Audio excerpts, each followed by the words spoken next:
біздің үстел үстінде не нәрселерді көріп тұрсың сен? Су, Кока-кола, Фанта. Бәрекелді, яғни бұлар бізде газдалған сусындар екен, солай ма? Зере, осы газдалған сусындармен мен бүгін сенімен тәжірибе жасап көргім келіп тұр. Яғни бұл осы газдалған сусындардың адам ағзасына қандай зияны бар екені туралы бірнеше тәжірибе жасайтын боламыз. Келісесің бе? Бірге тәжірибе жасаймыз ба? Иә. Жарайды, ендеше тәжірибемізге кірісек. Ол үшін бізге минералды су мен газдалған су қажет болады. Газдалған сусындарды ашқанда абай болу қажет, солай ма? Енді бізге бірінші тәжірибеміз жасау үшін шар қажет болады. Осы шарды минералды судың қақпағына кигізуіміз қажет. Енді қара, осы газдалған сусынды орнынан қозғап шайқаймыз. Қанекей, бірге екеуміз жасайық. Қаттырақ шайқайық. Ал, қара, біздің шарымыз қандай күйге енді? Үрілді, солай ма? Яғни, Зере, қара, біз бұндай тәжірибеден не түсінеміз? Яғни, бізде осындай газдалған сусындарды ішкеннен кейін ішіміз кеуіп ауыратын болады. Сондықтан газдалған сусындарды көп пайдалануға болмайды екен, достар. Солай ма? Міне, бізді бірінші тәжірибеміз аяқталды. Ал енді екінші тәжірибемізге кірісек. Ол үшін бізге бос ыдыстар мен газдалған сусын қажет болады екен. Енді қарайық. Мында бізде тағы бір газдалған сусын. Оның түсі қандай? Айтайықшы. Қандай? Сары. Және тағы біз кола сусын алайық. Ал қанекей, екеуміз осы ыдысқа құяйық.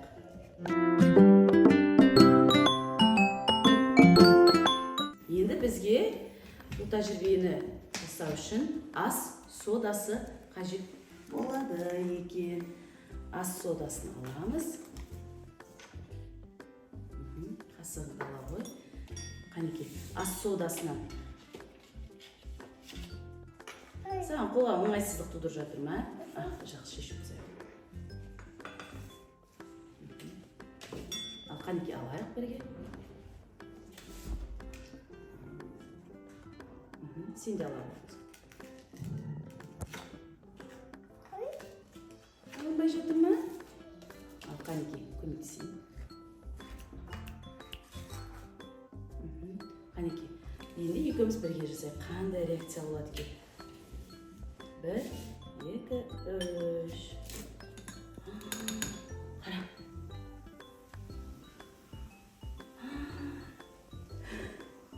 Қандай реакция болды? Біздің газдалған сусынымыз көпіріп, ыдыстың сыртына шығып төгіліп кетті, солай ма? Яғни бұл газдалған сусындардың құрамында ион сутектері болады екен. Яғни бұл ион сутектері де адам ағзасына зиян екен, солай ма? Бұл тағы газдалған сусындарды ішуге болмайтынның тағы бір дәлелі. Ұнады ма саған тәжірибеміз?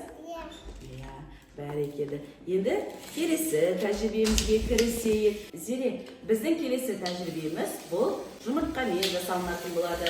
Сенің алдындағы газдалған сусын толған ыдыстың ішінде жұмыртқа бар. Ал менің алдымдағы ыдыстың ішінде бұл күнделікті өзіміз пайдаланып жүрген ауыз суы және жұмыртқа бар. Қанекей, осы ыдыстың ішіндегі жұмыртқаны алайық екеуміз.